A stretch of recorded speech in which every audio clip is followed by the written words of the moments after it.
존재의 증여라는 제목으로 오늘 본문의 말씀을 함께 묵상해 보고자 합니다. 19세기의 영국 성공의 사제로 유명한 제라드 홉킨스의 시를 여러분에게 소개합니다. 물총새에 불이 붙고 잠자리 날개가 빛과 하나 되듯 우물 안으로 굴러든 돌이 울리고 켜진 현들이 저마다 말하고 흔들리는 종이 자신의 소리를 널리 퍼뜨리듯 모든 피조물은 한 가지 같은 일을 한다. 각자 내면에 거주하는 자기 존재를 밖으로 내보낸다. 일부를 소개해 드렸는데 오늘 시인이 자기 속에 있는 걸 밖으로 내보내는 것, 그것을 모든 피조물이 해야 할 일이라 이렇게 읊고 있습니다. 그렇다면 여러분, 우리가 진정 주님의 제자, 우리 주님을 믿는 사람들이라면 우리의 그 존재됨 속에서 바깥으로 나와야 할 것은 당연히 우리 안에 있는 예수죠. 그 예수님과의 깊은 일치를 꿈꾸며 살아가는 것이 마땅하지 않을까요? 오늘 우리 예수님이 홀로 저와 여러분을 주에서 구원하는 일을 감당하셨다면 이제 그 구원을 알리고 전하는 일은 그분을 믿고 구원받은 우리들만 할 수 있는 일들이죠. 그래서 이사야 6장 8절에 말씀하는 것처럼 하나님은 이 일에 나설 자들을 찾고 계시는 거죠. 내가 누구를 보내면 누가 우리를 위하여 갈고. 이 주님의 구원을 알리고 전하는 일에 나설 자들을 찾으시는 주님의 음성이죠. 지난주에 살펴봤던 38절의 말씀 속에는 주님이 우리에게 이런 기도를 하라고 가르쳐 주셨죠. 추수할 일꾼을 보내주소서. 이 추수할 일꾼들을 보내달라는 기도만으로 충분하지 않죠. 이 기도의 응답이 바로 내가 되어야 되겠죠. 효과적으로 주님의 일을 섬길 자로 나를 내어놓을 수 있어야 한다는 거죠. 존재의 증여죠. 증여라는 건 누군가에게 대가 없이 뭔가를 선물하는 행위 아닙니까? 그러니까 나의 존재를 드릴 수 있는, 나의 삶을 내어 드릴 수 있어야 한다는 것입니다. 그게 우리 예수 믿는 사람들의 마땅한 본분인 것입니다. 우리가 지금 마태복음을 계속 살펴보고 있는데 5장에서 7장까지의 그 놀라운 권세 있는 산상수훈의 그 가르침을 주셨고, 그리고 8장에서 9장까지 그 많은 놀라운 기적들을 행하셨지만 여전히 주님은 그 사람들을, 주변의 많은 사람들을 보면서 오늘 우리가 마태복음 9장 36절을 여러분에게 자막으로 보여드리면 마치 이와 같은 모습으로 목자 없는 양과 같이 고생에 지쳐서 기운이 빠져서 허덕이고 있는 그런 모습을 주님이 보셨던 거죠. 오늘도 마찬가지죠. 지금도 마찬가지죠. 그래서 예수님이 하신 일이 뭐냐? 당신의 일을 이어받아 위탁받아 그 일을 찾아 나서 수행해 줄 제자들을 부르시는 일이었다. 그래서 오늘 1절에 12제자를 부르셔서 그들에게 권능을 주셨다라고 말하고 있죠. 그런 일들을 감당할 수 있는 존재가 되도록, 충분히 드릴 수 있도록, 증여할 수 있도록 그들에게 이제 위탁하셨다라고 말씀을 하고 있는 것입니다. 사랑하는 여러분, 오늘 주님의 제자된 우리에게도 주님은 같은 미션을 우리에게 위탁하셨다는 거죠. 우리가 존재의 증여로서 이 땅을 살아가는 동안 우리가 해야 할 일들이 무엇인지를 이 마태복음 10장이라는 42절까지의 긴 성경을 압축하고 또 더 압축해서 그 존재의 증여로서 살아갈 우리들이 해야 할 두 가지 중요한 원리를 오늘 성경에 찾아서 함께 묵상해 보고자 합니다. 첫 번째는 거저 주라는 것입니다. 한번 따라 하실까요? 거저 주라. 여러분, 거저 주면 아깝죠? 안 그런가요? 왜 거저 주라고 할까요? 적어도 여러분들이 예수님을 진정으로 믿는 사람이라면, 성경을 진정으로 깨닫고 있는 사람들이라면, 내게 있는 모든 것은 다 선물 아니겠습니까? 이쪽 동네만 아멘이네요. 우리에게 주어져 있는 모든 것이 하나님이 우리에게 주신 선물이 아닐까요? 고린도전서 4장 7절에 이렇게 말씀하죠. 내게 있는 것 중에 받지 아니한 것이 무엇이냐? 있습니까? 없죠. 받지 아니한 것이 어디 있겠습니까?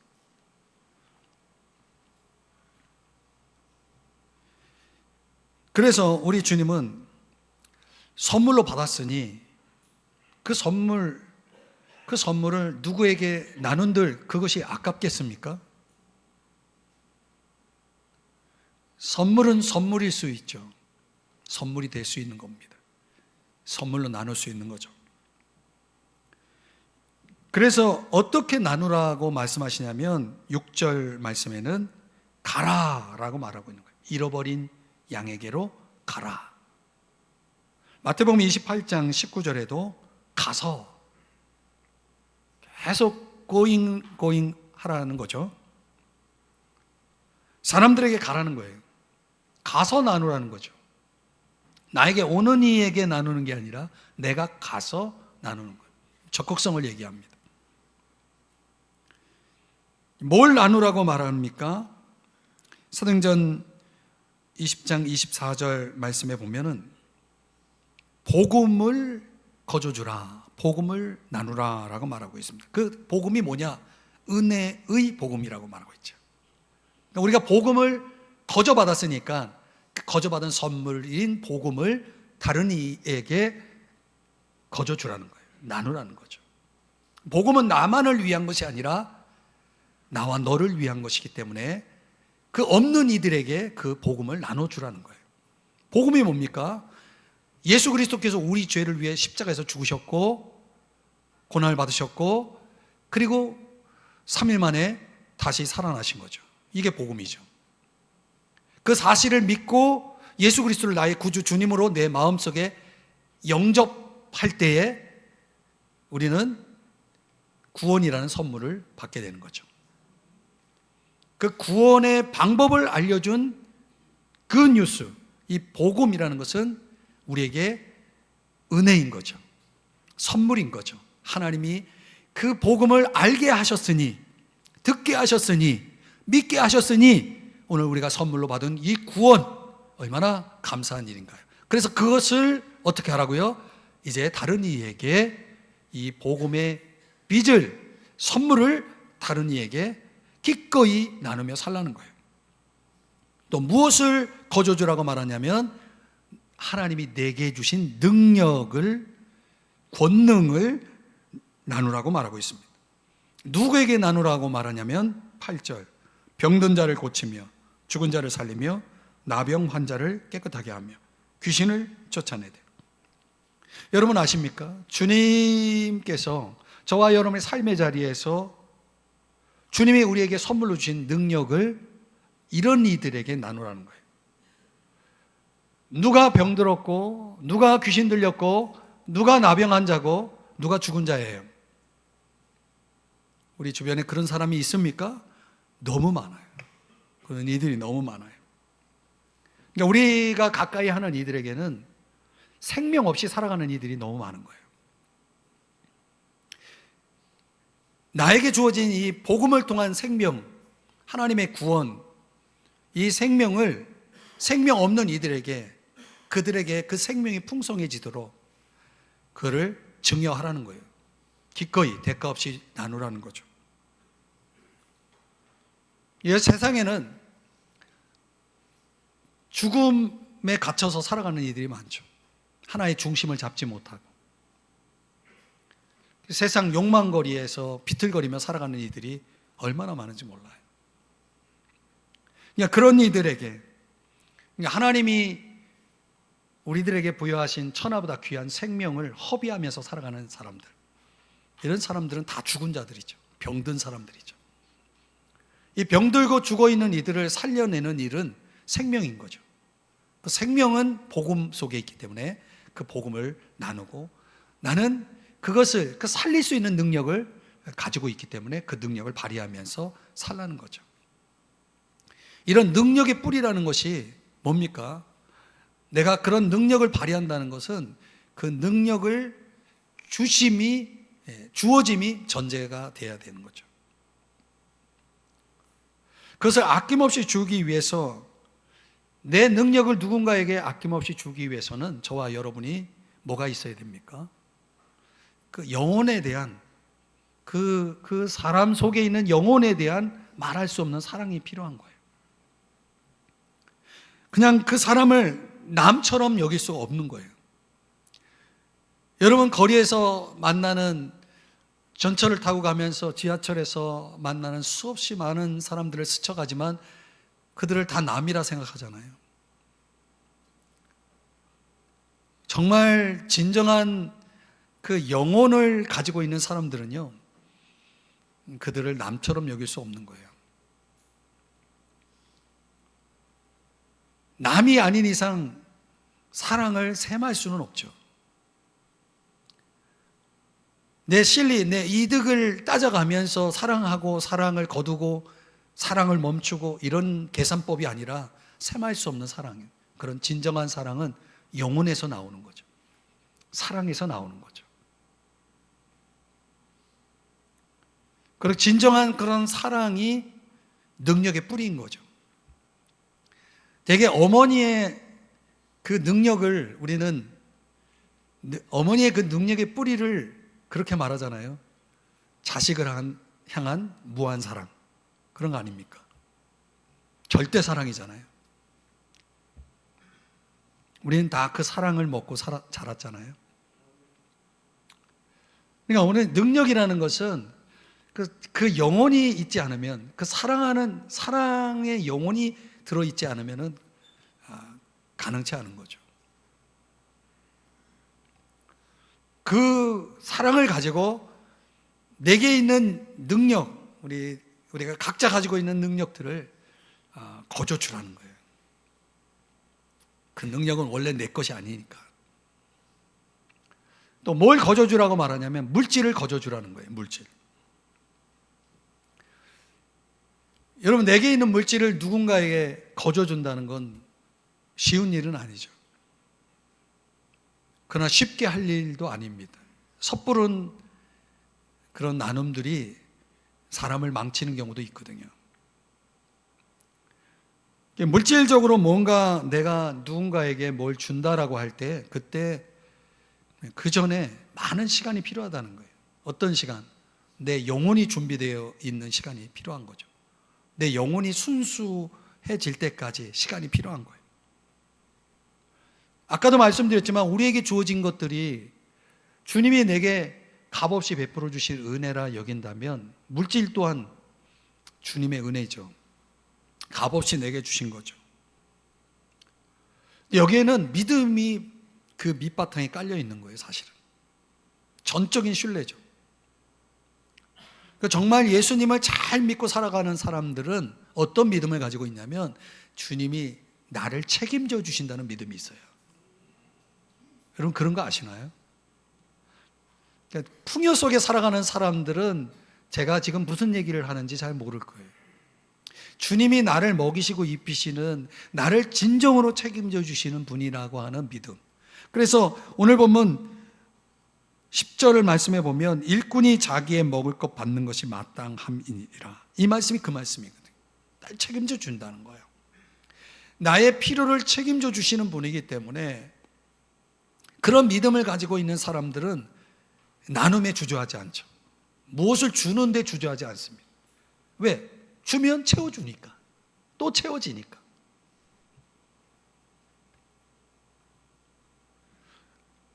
주님에 대한 철저한 믿음 속에 살아가는 사람만이, 그 은혜를 인식하며 살아가는 사람만이 뭔가를 기꺼이 가까이 있는 이들에게 나누기를 주저하지 않는 것입니다.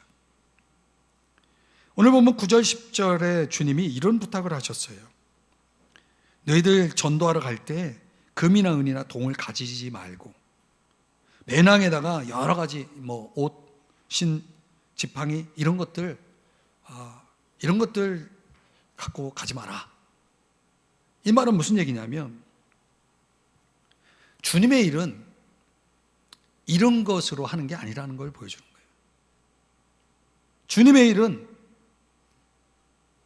돈으로 하는 게 아니라는 거예요. 모든 걸 돈으로 하는 버릇을 경계하라는 거죠. 주님의 일은 사랑으로 하는 거지, 우정으로 하는 거지, 은혜로 하는 거지, 돈으로 하는 게 아니라는 거예요. 여러분, 내가 누군가에게 어떤 도움을 줬어요. 물질적인 도움을 줬어요. 돈을 주는 순간 나는 뭐가 되냐면 시혜자가 되고, 받는 사람은 수혜자가 되죠. 주는 사람은 보통 어떨까요? 으슥하죠. 받는 사람은 어떨까요? 움츠리죠. 이건 주님이 거저주라는 이 정신에 합당한 나눔이 아닙니다. 남을 움츠리게 만들고 자기를 으쓱하게 만드는 이런 나눔은, 이건 기독교적인 나눔이 아닌 거예요. 돈을 사용하지 말라는 말이 아니라 돈보다 더 중요한 걸 먼저 줄 수 있어야 된다는 거죠. 그게 뭐예요? 내 존재를 줄 수 있어야 된다는 거예요. 내 인격을 줄 수 있어야 된다는 거죠. 내 사랑을 줄 수 있어야 된다는 거죠. 그러면요, 받는 사람도 움츠러들지 않아요. 그 사람의 진실을 봐요. 그 나눔은 축복이 되는 겁니다. 주는 자나 받는 자나. 오늘 우리가 거저줄 것이 바로 이런 거죠. 또 주님은 뭘 거저주라고 말합니까? 오늘 본문 12절에 평안을 거저주라고 말하고 있습니다. 여러분, 우리가 사는 이 세상에 평안이 있습니까? 온통 전쟁 중이잖아요. 그래서 우리가 다른 나라 언어지만은 이런 인사를 하라는 뜻입니다. 샬롬. 한번 옆 사람에게 인사해 보겠습니다. 샬롬. 이게 무슨 뜻이냐면 평안을 빕니다, 이런 뜻이에요. 평안을 빕니다. 왜 평안을 빌고 있는 거예요? 저 사람에게 평안이 없거든요. 온통 세상은 평안을 원하지만 세상은 온통 전쟁 가득하죠. 사실 우리 사람의 내면을 볼 수 없어서 그렇지 평안이 없는 사람 많습니다. 평안은 누가 주시는 겁니까? 하나님이 주시는 선물이거든요. 그럼 오늘 믿는 우리는 주님이 주시는 평안을 가지고 살아가는 사람이죠. 그리스도의 평강이 너희 마음을 주장하게 하라. 그러니까 주님의 평강이 내 마음과 생각을 온통 지배하고 있으면 우리의 삶은 고요할 수밖에 없죠. 근데 반면에 그런 평안 없이 인생을 각박하게 살아가는 피로 사회 속에서 살아가는 사람들이 너무 많은 거죠. 그래서 어떻게 보면 자포자기적으로 살아가는 사람들 우리 주변에 의외로 많더라고요. 그런 이들에게 샬롬이라고 하는 이 나눔은 그 사람이 살아갈 이유를 일깨워 주는 거죠. 예수 그리스도께서 죽기까지 사랑하신 그 십자가의 마음을 그들에게 알려주는, 더 나아가 우리가 얼마나 소중한 존재인지를 일깨워주는, 깨닫게 해주는 그런 언어, 그런 내적 선물을, 평안을 다른 이들에게 나누라는 거예요. 근데 우리 사회가 그런 평안이 실종된 사회일 수밖에 없는 이유가 있어요. 이 세상은 너무나 속도를 강조해요. 여러분, 내가 힘있게 막 내달리면 100m 달리기를 하면은 평안이 있을 수가 없습니다. 그 숨가쁨 속에 그저 피로할 뿐이죠. 그래서 한병철 철학자가 얘기한 것처럼 우리는 피로 사회 속에 살고 있는 거죠. 빨리 가야 스피를 내야 그래야 넌 살 수 있다라고 세상은 말하잖아요. 그러니까 앞뒤 안 보고 오직 그냥 내가 가야 할 길만 보는 거 아닙니까? 내 주변을 볼 수가 없죠. 그래서 평안이 없는 거예요. 이 프랑스 철학자인 그 피에르 쌍소라고 하는 사람이 쓴 느리게 산다는 것의 의미라는 책을 썼는데 그렇게 번역이 됐어요.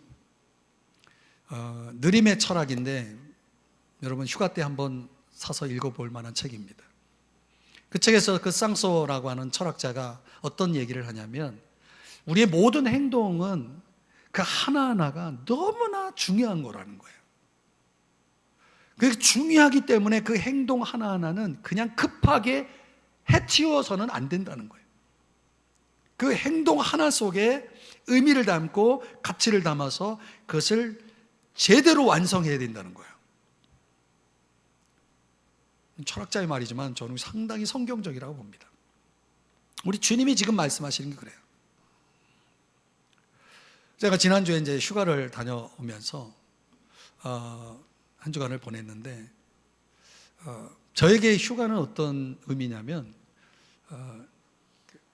말씀 연구 시간을 멈추는 시간이거든요.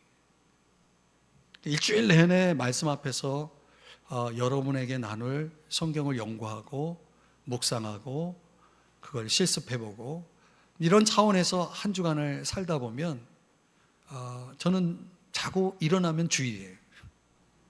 그렇게 주일이 빨리 오죠.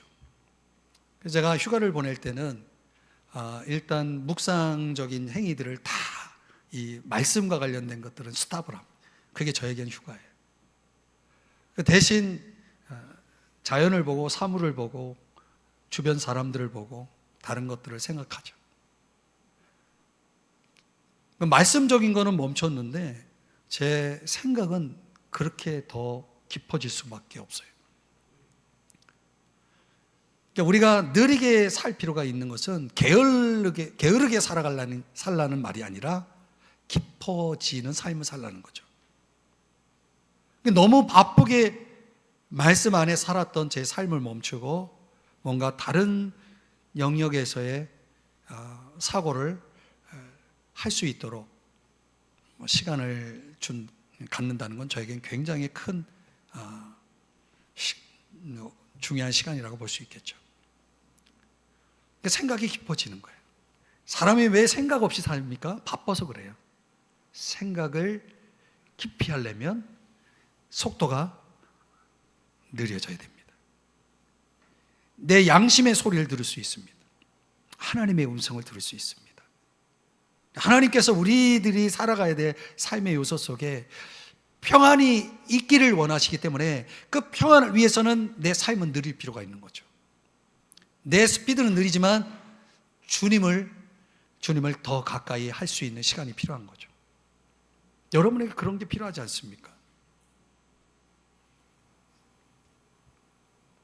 어느 성도 가정에 부모 속을 어지간히 썩이는 자녀들이 있는데 그 어머니는 항상 얼굴 찡그리고 다니면서 입만 열면 저놈들 때문에 못 살겠네 그러는 거예요.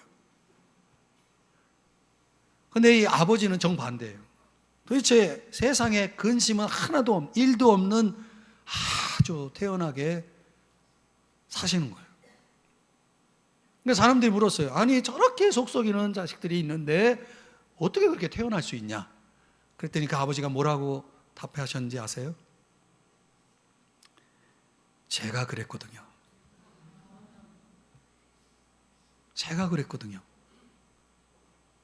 제가 부모님의 속을 얼마나 썩였는지, 정말 그렇게 속을 썩였는데도 저희 어머니는 조금 말씀을 하셨지만 저희 아버지는 아무 말씀도 없었어요.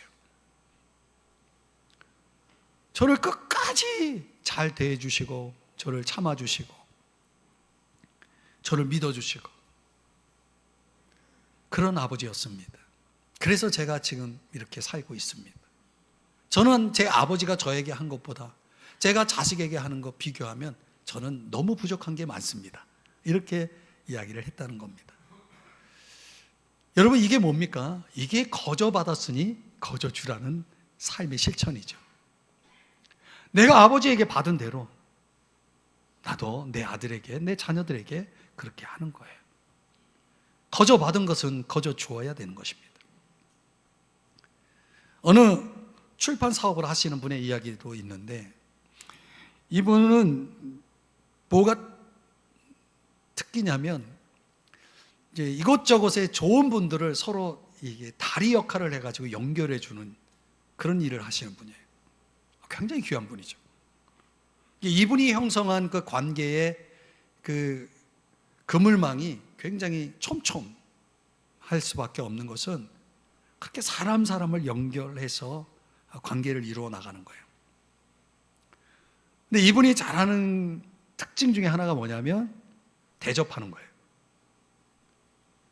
그래서 사람들을 좀 몇 사람 불러서 종종 조촐한 파티를 열어서 거기서 자기가 가지고 있는 것들을 아낌없이 내어주는 거예요. 이상하게요, 이런 사람 옆에는 비슷한 사람들이 또 모이게 돼 있어요. 이렇게 아낌없이 내어주는 것을 뭔가를 자꾸 주고 싶어 하는 거예요. 사람들이 모이기 시작하니까 그냥 모이면 서로 뭘 줄지를 막 그렇게 서로 앞서거니 뒤서거니 하면서 일종의 이분을 중심으로 한 우정 공동체가 형성되어 있는 거죠. 이게 뭡니까? 거저 받았으니 거저 주는 삶이죠. 존재의 증여죠. 삶의 증여죠.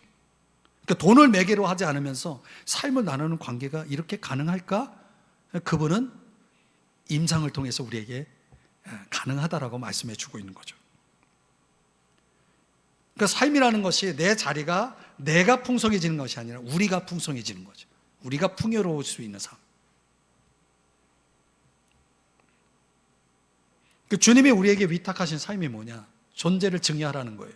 내 존재는 나를 위한 것이 아니라 주님을 위한 것이고 또 다른 이들을 위한 것이기 때문에, 그래서 주님이 우리에게 증여해 주신, 값없이 주신 복음도, 사랑도, 능력도, 물질도, 평안도 열심히 증여하면서 나누면서 살라는 거야. 그런 삶이 되시기를 주의 이름으로 축복합니다. 두 번째로 존재 증여로서의 삶이라는 것은 두려워하지 않는 것입니다. 두려워하지 않는 것. 오늘 성경 19절에 이런 말씀이 나옵니다. 염려하지 말라. 여러분, 성경에 염려하지 말라는 단어가 얼마나 많이 나오는지 알아요?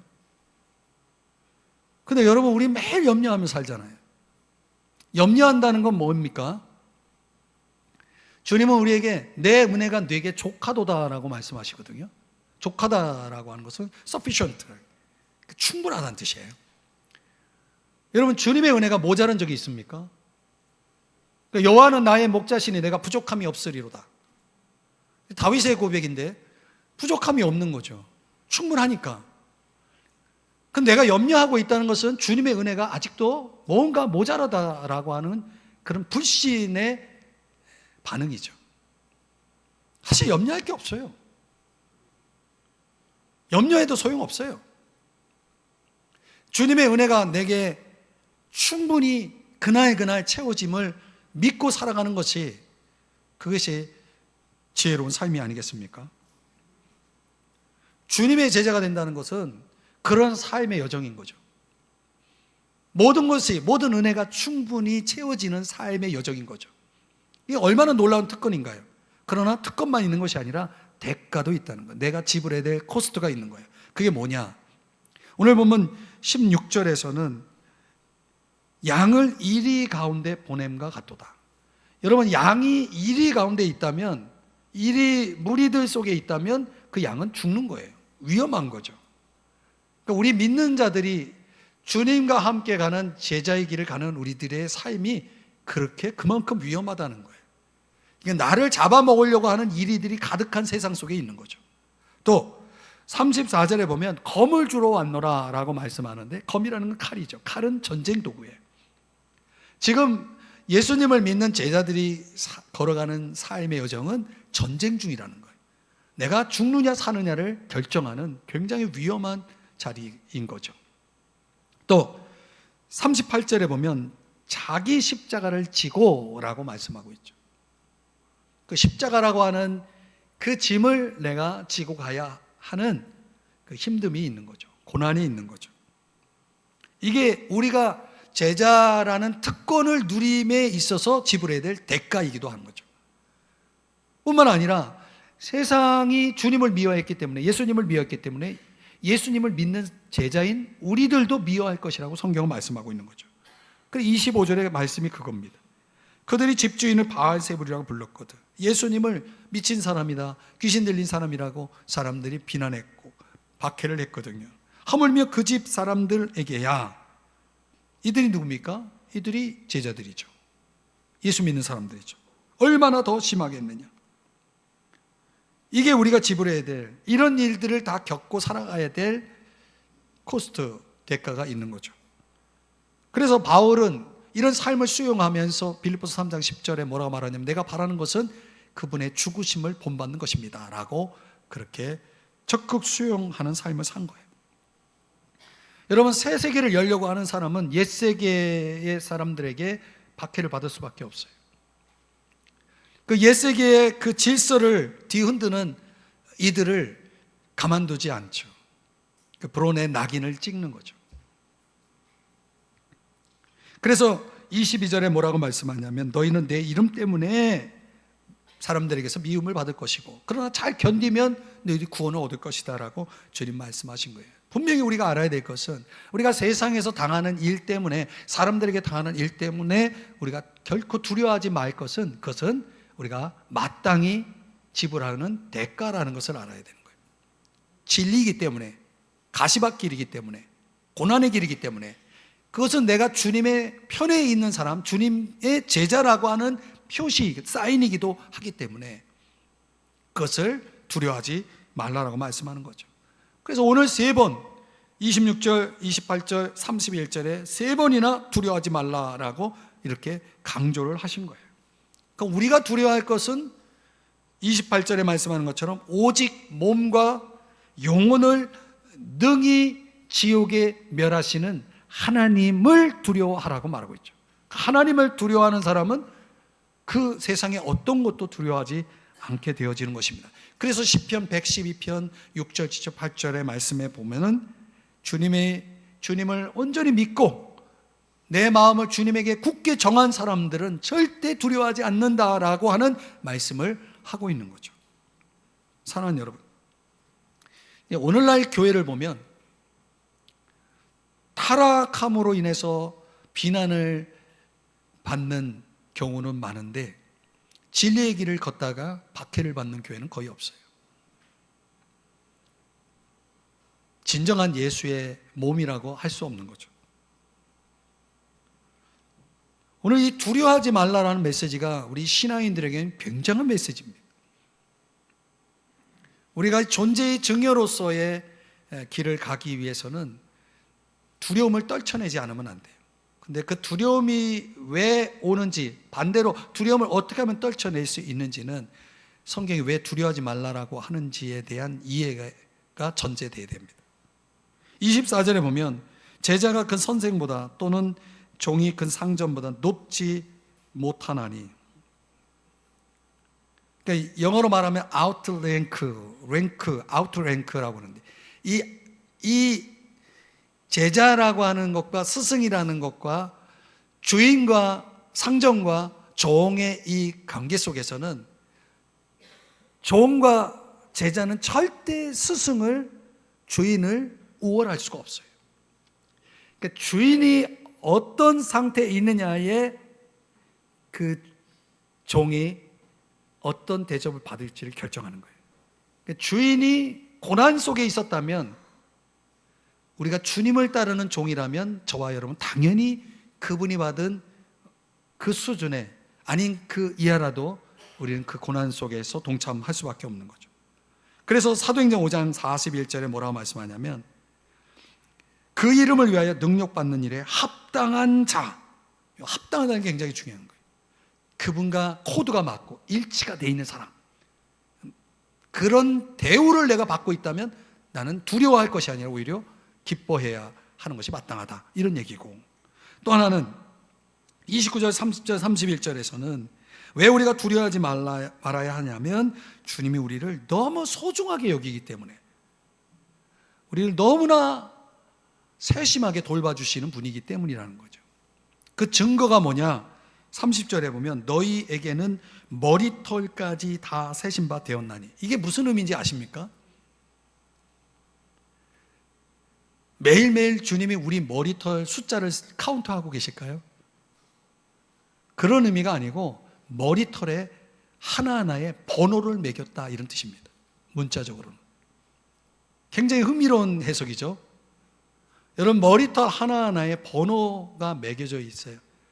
근데 그 머리털이, 오늘도 제가 한 30몇 머리털이 머리 감을 때 떨어졌는데 번호가 매겨졌기 때문에 주님은 정확하게 그 개수를 알고 계시죠.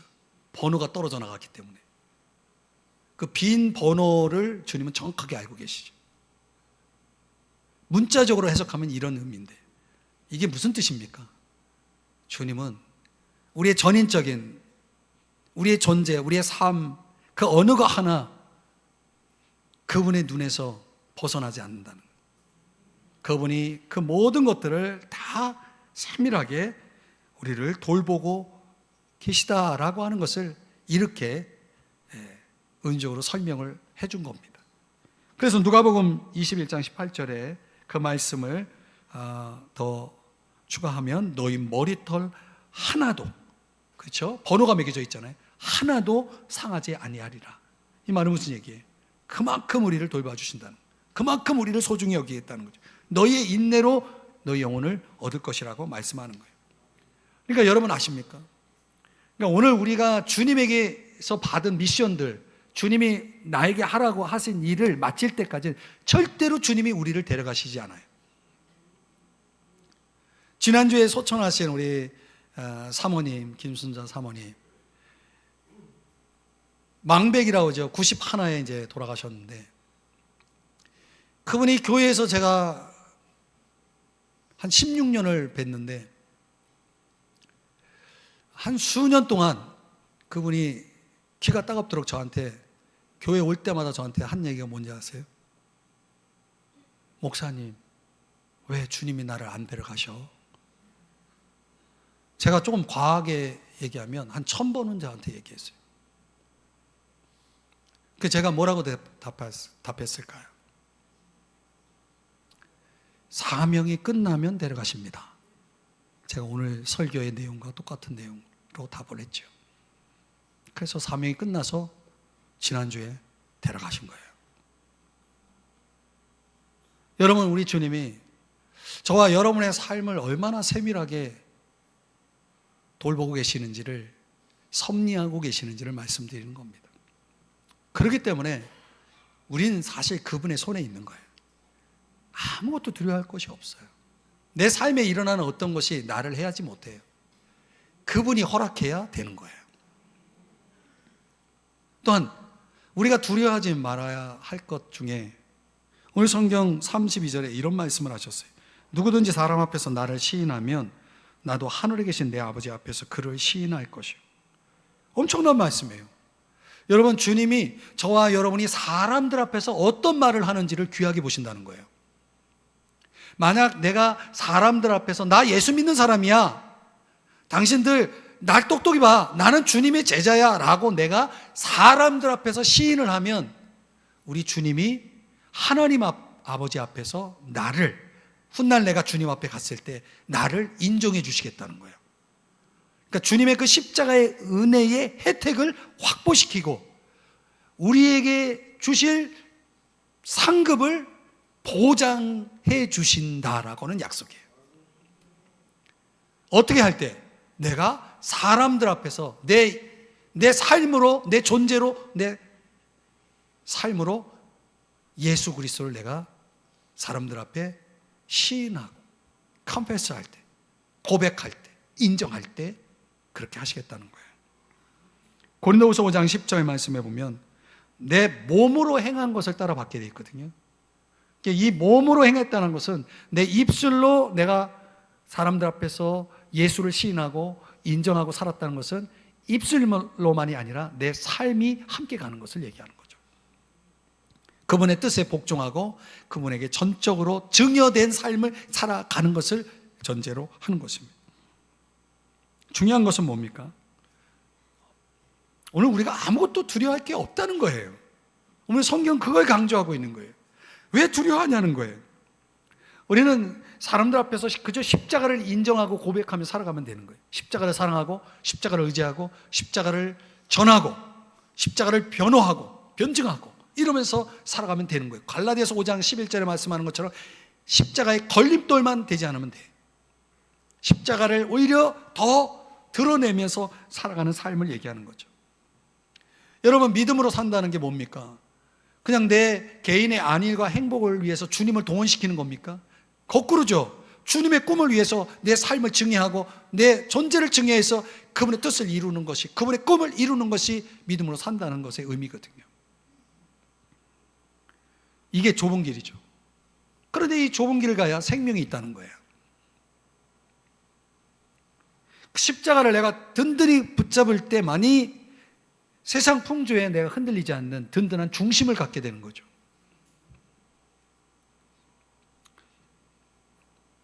제가 가만히 보면요, 이 세상에는 염려와 걱정에 시달려 멍든 마음을 가지고 살아가는 사람이 많더라고요. 그러니까 이런 사람들은 작은 시련 앞에서 비명을 지르고 작은 바람만 불어도 흔들거리죠.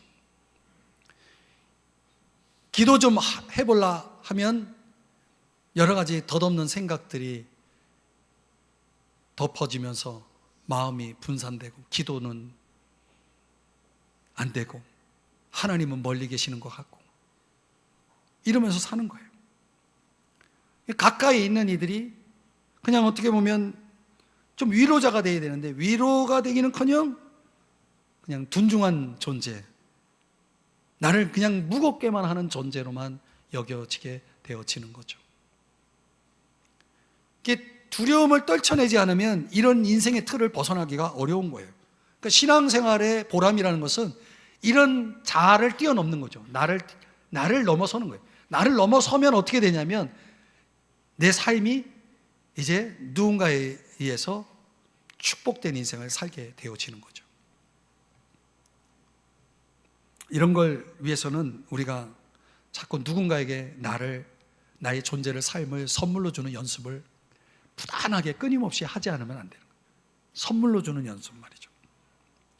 교회 안에 믿음 생활 하신다는 분들 중에도 자기 자아의 한계에 갇혀서 그저 욕망의 그 인력에 이끌려서 속절없이 끌려다니는 사람도 참 많은 것 같습니다. 제가 볼 때는. 믿음이 필요해요. 세상을 이기는 믿음이 필요하고 나를 이기는 믿음이 필요하죠. 그러려면 여러분 혼자 힘으로 안 되는 거예요. 하나님이 저와 여러분을 교회로 부르신 까닭이 뭡니까? 서로에게 버팀목이 되어주라는 거예요. 서로에게 힘이 되어주라는 거죠. 인생길이 그렇게 홀로만 가는 고독자의 길은 아닌 거죠.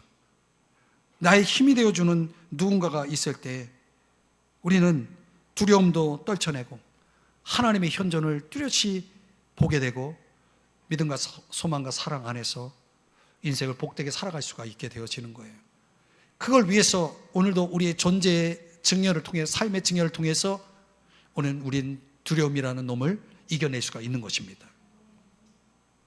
그래서 우리가 선택할 것은 둘 중에 하나예요. 39절에 말씀하는 것처럼 그냥 내 목숨 지키려고 이기적으로 살아갈 건지 내 목숨을 잃어서라도 희생하며 증여하면서 인생을 살아갈 건지. 후자로 살아간다면 틀림없이 내 삶은 누군가에겐 축복이 되겠죠. 모두가 다 나의 증여를 기뻐하지는 않겠지만 그 증여를 받아들이는 사람에게는 그들도 누릴 축복이 있는 거예요. 보상이 있고. 그게 40절 이하 42절까지의 말씀인 거죠. 이제 10장을 다 정리했어요. 오늘 우리가 이 본문 속에서 깨달아야 될 것은 바로 그거죠. 결론적으로 저와 여러분은 제자라는 거예요. 제자라고 하는 그 의미, 정의는 러너가 되는 거예요. 배우는 자죠. 끊임없이 주님에게서 배우는 거예요. 그분의 인격을 배우고 삶을 배우고 존재를 배우고 끊임없이 그분의 가르침을 배우면서 그분을 위해 살아가는 거예요.